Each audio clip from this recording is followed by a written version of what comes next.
Hello guys, welcome to my channel S knowledge classes. तो आज लेकर आया हूं मैं न्यू वीडियो क्लास 9 की चैप्टर नंबर 4 कॉन्स्टिट्यूशनल डिजाइन। तो नाम से साबित हो रहा है, नाम से ही आपको पता चल रहा है कि यहाँ पर हम बात करने वाले हैं कॉन्स्टिट्यूशन की। ठीक है, जो आपको पिक दिखाई दे रही है यहाँ पर, देन यहाँ पर कॉन्स्टिट्यूशन वो है जिससे हमारा पूरा देश चलता है, हमारा संविधान जिसमें सारे रूल एंड रेगुलेशंस लिखे हुए हैं और जिस पर हमारे सारे रूल एंड रेगुलेशंस की वजह से हमारा देश एक साथ जुड़ा हुआ है। क्योंकि अगर हम कोई गेम्स खेलते हैं, फॉर एन एग्जांपल हम कोई गेम खेलते हैं तो गेम में भी कुछ रूल एंड रेगुलेशंस होते हैं जिसके वजह से वो रूल और रेगुलेशन के कारण वो गेम फेयर हो जाता है। क्योंकि हमें और अपोजिशन दोनों को वो फॉलो करना पड़ता है। इससे क्या होता है कि सारे के सारे एक सिस्टमैटिकली ढंग से चलता है। देश भी ऐसा ही है, यहाँ पर विभिन्न जो है, यहाँ पर डिफरेंट जो है, यहाँ कास्ट है, डिफरेंट यहाँ पर रिलीजन है, डिफरेंट यहाँ लोग है, डिफरेंट लैंग्वेज है एंड सो ऑन। इंडिया इतना बड़ा देश है जहाँ बहुत कुछ है।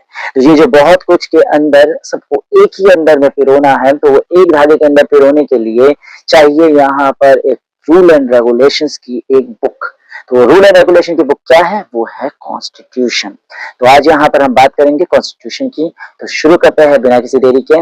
उससे पहले प्लीज लाइक, कमेंट और शेयर करना ना भूले, ठीक है? ये बहुत ज्यादा जरूरी है क्योंकि वीडियो उसी पे चल रही है। ठीक है, तो यहाँ पर करते हैं वीडियो को स्टार्ट। Let's start.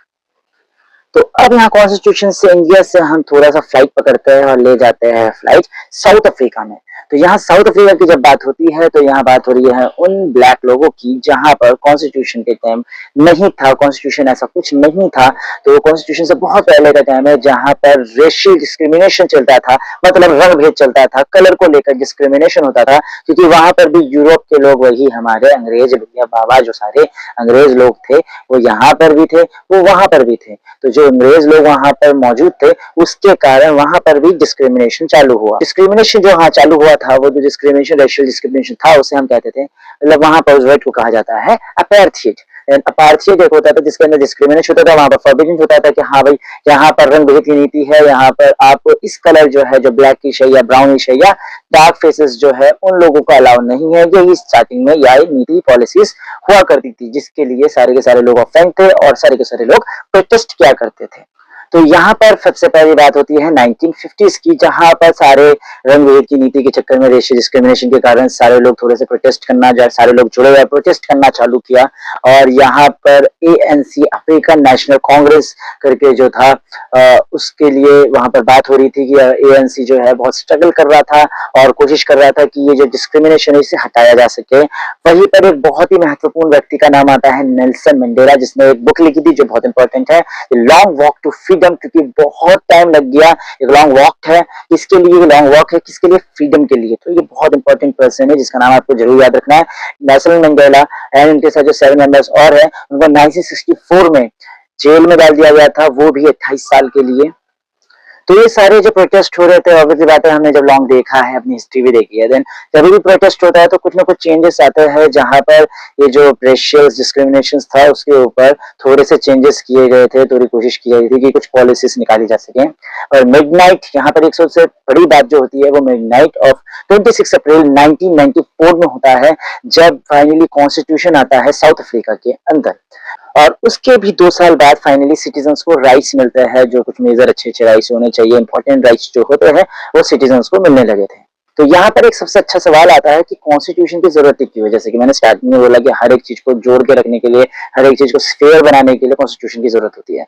फिर एक सवाल है बहुत अच्छा कि why do you need constitution? Then constitution की जरूरत क्यों है? देन कॉन्स्टिट्यूशन की जरूरत इसलिए है ताकि सारे लोग जो इतने ज्यादा अलग अलग तरह से, अलग अलग जगह से, अलग अलग रीजन से बिलोंग करते हैं, वो अलग अलग कास्ट से है, वो अलग अलग रीजन से है, वो अलग जगह से फेथ रखते हैं, वो अलग भाषा बोलते हैं, वो अलग रंग के हैं, वो अलग कम्युनिटी के हैं, वो अलग तरह से सोचते हैं। अब जेंडर अलग है, then male female and so on, सतह जेंडर, ट्रांसजेंडर जो भी है, कि वो इतने सारी जो आप कहेंगे भिन्नता है इतनी सारी, तो सबको फेयर रखना, सबके साथ सही रखना है। तो उसको तरह से कि किसी को भी ज्यादा या कम नहीं मिल रहा है, इसके लिए एक कॉन्स्टिट्यूशन का होना बहुत ही ज्यादा जरूरी है। इसके बाद आता है कि देश को एक साथ जोड़ना तो है ही है, इसके बाद देश को आगे बढ़ाना है।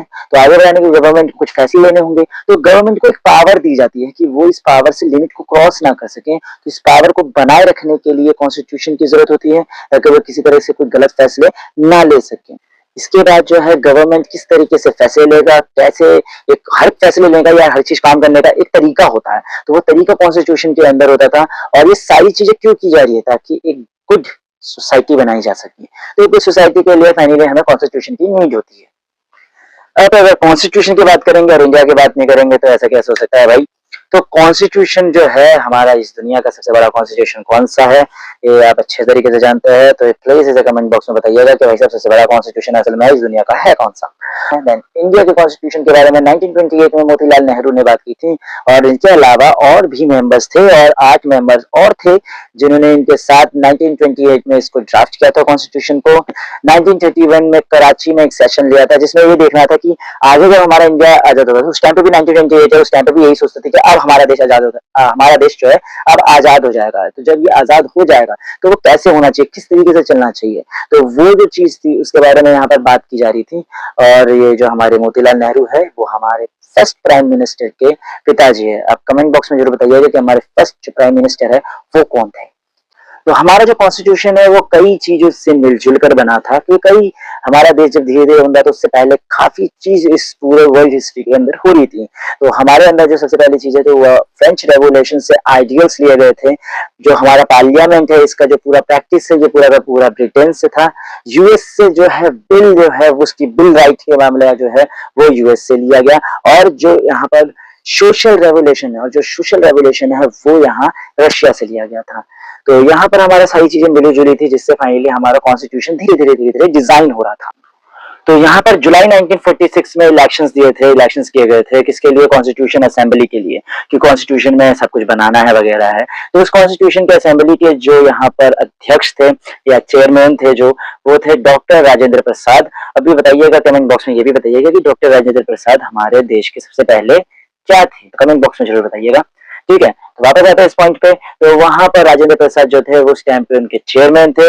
यहाँ पर ड्राफ्टिंग की जा रही थी, धीरे धीरे कॉन्स्टिट्यूशन को बनाया जा रहा था। After partition of India and Pakistan तो फिर इस असेंबली भी काफी डिवाइडेड हो गई, क्योंकि ऑब्वियसली बात है जब मुस्लिम लीग थी और जो मुस्लिम लोग थे जो ऑब्वियसली बात है पाकिस्तान की तरफ मूव ऑन करना चाहते थे, तो उनको क्या फर्क पड़ता है, जैसे हमारे उनको क्या फर्क पड़ेगा जब वो हमारे हिस्से का है ही नहीं, जिसके कॉन्स्टिट्यूशन में कोई भी नियम बने उससे हमारा कोई लिंक है ही नहीं, तो पाकिस्तान उससे क्यों इंटरेस्टेड दिखाएगा। तो पाकिस्तान यहाँ से जो है जितने भी मुस्लिम वहां गए, मुस्लिम लीग गई, तो उन्होंने यहाँ पर से धीरे धीरे वहां से उन्होंने इंटरेस्ट लेना भी बंद कर दिया और आना भी बंद कर दिया। तो बहुत से वहां पर मीटिंग्स बैठी गई थी, 9 दिसंबर में बैठी गई थी, 11 दिसंबर में बैठी गई थी। देन आगे आप और अगले जो क्लासेस है उनके अंदर इस कॉन्स्टिट्यूशन को बहुत डिटेलिंग में पढ़ेंगे। देन यहाँ पर जो हर एक मीटिंग हुआ करती थी उस हर एक मीटिंग में नई नई बातें, नई नई चीजें, नए अमेंडमेंट्स डाले जाते थे और हर मुद्दे पे बात की जाती थी। देश को आगे तक सोचा जाता था कि आगे कई ईयर्स जो है काफी लॉन्ग ईयर्स में क्या क्या हो सकता है, क्या क्या होगा, उस हिसाब से रूल्स को बनाया जा रहा था। तो कोई इजी काम तो था नहीं, तो उसके लिए बहुत टाइम लग रहा था। और फाइनली जो है 26 नवंबर 1949 में फाइनली इसको अडॉप्ट कर लिया गया कि हाँ भाई यही कॉन्स्टिट्यूशन अब रहेगा भाई, ये चेंज नहीं हो रहा, ये चीज है। और इसके बाद इसी चीज को 26 जनवरी 1950 में फाइनली इसको से इसको चीजें बना लिया गया, इसे मार्क कर लिया गया, ठीक है, और इसको सेलिब्रेट किया गया रिपब्लिक, ठीक है, रिपब्लिक डे के रूप में। यहाँ डॉक्टर बी.आर. अम्बेडकर की बात करते हैं तो उन्होंने ड्राफ्ट किया था पूरे कॉन्स्टिट्यूशन को, और कॉन्स्टिट्यूशन में 2000 से ज्यादा अमेंडमेंट थे, जिनमें से एक के बाद एक चीजें बातें आती थी उसके अंदर, और वो पूरा का पूरा फ्यूचर डिजाइन किया गया था कि देश इन्हीं चीजों से फ्यूचर को चलाएगा। तो आज तक हमारा कॉन्स्टिट्यूशन बहुत ही ज्यादा आदरणीय है और उससे हमारा जो है हमारा देश चल रहा है। अब फिलॉसफी की बात करते हैं तो यहाँ पर आता है हमारा प्रीमेबल टू द कॉन्स्टिट्यूशन। तो यहाँ प्रीमेबल ऑफ कॉन्स्टिट्यूशन का मतलब होता है संविधान की प्रस्तावना। तो यहाँ पर उसकी पूरी फिलॉसफी दिखती है, पूरी बातें दिखती है। जो प्रीमेबल टू द कॉन्स्टिट्यूशन था वो कुछ बातों पर फोकस करता था। जस्टिस जो यहाँ पर दिखाया जाता था फोकस करता था, जिसपे था जस्टिस पॉलिटिकल, यहाँ पर कई चीजों पे वो फोकस करता था, जो है जस्टिस, पॉलिटिकल, इकोनॉमिकल, ठीक है, और सोशल, तो इन बातों पे वो फोकस करता था।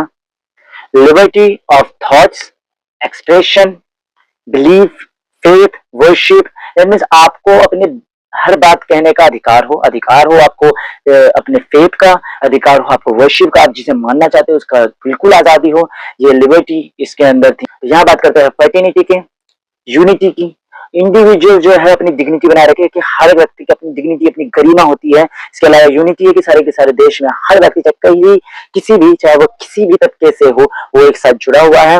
और इसके बाद बात करते हैं अखंडता की, कि चाहे वो कितना भी अलग हो एक दूसरे से, और वो एक दूसरे से अलग नहीं होने चाहिए, देश जुड़ा रहना चाहिए, वो और अलग नहीं होना चाहिए। तो इस मुद्दे के बारे में फाइनली इस संविधान के अंदर बात की गई थी। तो यहाँ पर होता है ये चैप्टर खत्म, जिसके अंदर कुछ बेसिक बेसिक जो बातें थी मैंने सारी की सारी यहाँ पर क्लियर की है। सारी जो अंदर की बातें हैं वो भी मैंने सारी चीजें ठीक की है। तो I hope you study well, I hope you understand well. Then अगर आपको ये वीडियो अच्छी लगी है तो please like, comment and share करना ना भूलें, ठीक है। एंड आपको ये वीडियो देखने के बाद और ज्यादा मेहनत करनी चाहिए और नोट्स बनाने चाहिए। तो जाते जाते बस इतना ही कहूंगा कि लाइक करें, कमेंट करें, शेयर करें एंड बेल आइकन को जाते जाते दबा दीजिए। Thank you.